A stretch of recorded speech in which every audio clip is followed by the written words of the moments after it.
Bienvenue sur Nabdembe, n'ayons pas peur des mots bibliques, la chaîne qui vous dit tout sans tabou. Aujourd'hui, le mot sera combattre. Un premier verset tout de suite dans la parole de Dieu, dans 1 Timothée 6, verset 12, Paul qui s'adresse à Timothée et qui va lui dire « Combat le bon combat de la foi, saisis la vie éternelle à laquelle tu as été appelé et pour laquelle tu as fait une belle confession en présence d'un grand nombre de témoins. » Ici, Paul va employer deux fois le mot combattre, combattre et le combat. Le premier mot en grec, c'est agonizomai. Agonizomai signifie entrer en lutte, lutter dans les jeux sportifs, lutter avec des adversaires, combattre. Métaphoriquement, ça veut dire lutter avec les difficultés et les dangers. Et dernière signification de ce mot, s'efforcer d'avoir un zèle extrême pour obtenir quelque chose. Et il y a le deuxième mot c'est combat, et ici c'est agon, il a été traduit par agon, qui signifie une assemblée, un lieu, mais spécialement pour voir des jeux. Lieu de la manifestation, par exemple une arène ou un stade. L'Assemblée des Grecs a leurs jeux nationaux. Et là où c'est intéressant aussi, c'est lutter pour un prix, un combat, une action en justice ou un procès.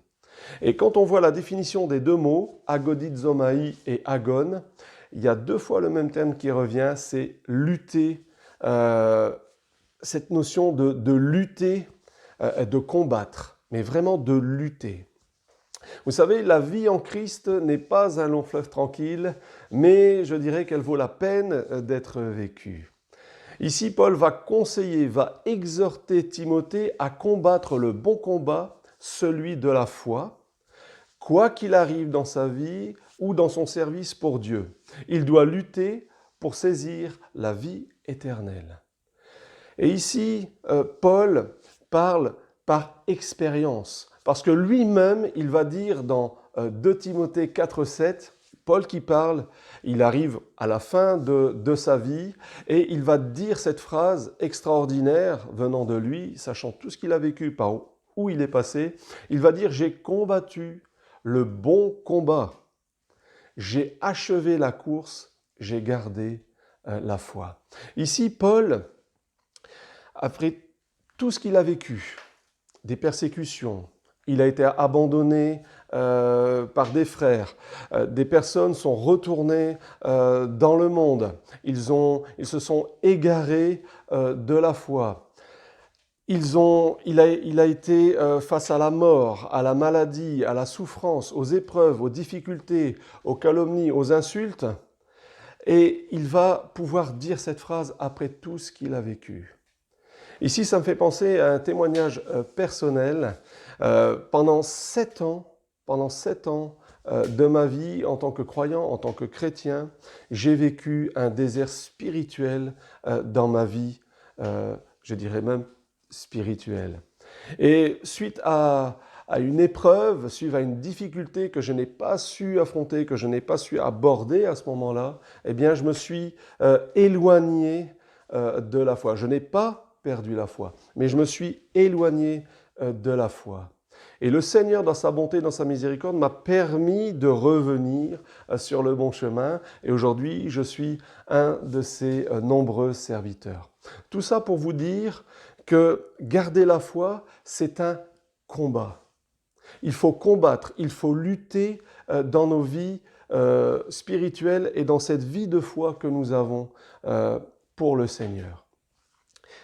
C'est parfois difficile par rapport à ce qu'on peut vivre, on l'a vu là avec Paul, mais on peut vivre aussi des difficultés, des épreuves, mais nous devons, si je peux m'exprimer ainsi, nous devons faire face à ces épreuves. Et moi, je regrette aujourd'hui d'avoir eu ce temps de désert spirituel, je le regrette, mais des fois, cela arrive, et ça peut vous arriver.